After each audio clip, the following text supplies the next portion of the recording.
Hello po! Magbe-bake naman po tayo ngayon ng chocolate banana cake. Tara, samahan niyo po ako at i-prepare na po natin yung mga sangkap na gagamitin. Dito po sa mixing bowl, ilagay na po natin itong 3 pirasong saging. Siyempre, babalatan muna po natin.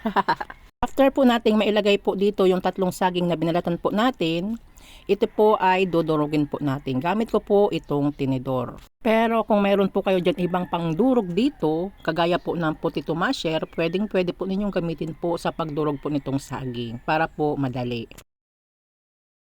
Pagkatapos po nating madurog po itong saging, maglalagay na po tayo dito ng 2 pirasong itlog. Large size po itong ginamit ko po dito.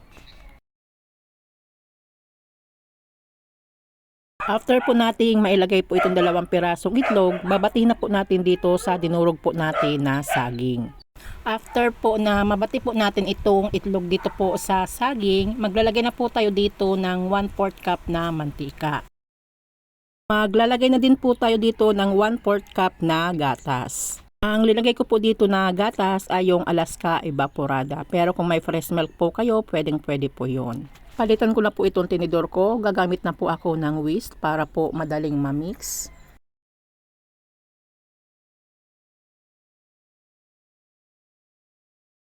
After po nating ma-mix, maglalagay na po tayo dito ng 1 cup na all-purpose flour. At maglalagay na din po tayo dito ng 1/4 cup na cocoa powder. I-mix na po natin dito. Salain na po natin para po kung may mga buo-buo man po or dumi man po ay hindi na po makasabay po dito sa ating mixture. After po nating masala, maglalagay na po tayo dito ng 1/2 cup na asukal na pula. Mix na po natin hanggang sa mag-isang kulay na lang po ito. Naglagay na po pala ako dito ng 1 teaspoon na baking powder at 1/2 teaspoon na baking soda. Hindi ko po napansin na naka-off na po pala yung camera ng aking cellphone. Pwede rin po kayo maglagay dito ng chocolate chips. Ako po hindi na maglalagay kasi naubusan na po ako ng chocolate chips. Kakagawa ko po ng aking chocolate chips cookies.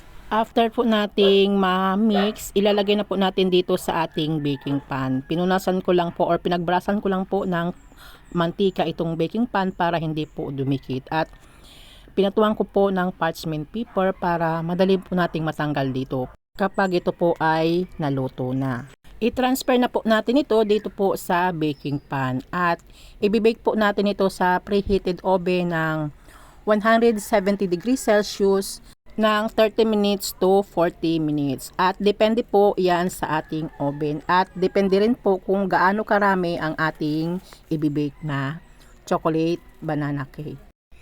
Ayusin lang po natin ang pagkalagay po nitong parchment paper at itaktak po natin para kung may mga bubbles man po ay matanggal pa po para maiwasan po magkaroon ng butas-butas po sa ilalim nitong ating chocolate banana cake. At i-bake na po natin dito sa preheated oven natin. After 30 minutes, heto na po yung ating chocolate banana cake. At sa gusto po mag-order ng kagaya po nitong gloves ko, ilalagay ko po sa description box yung link po nito.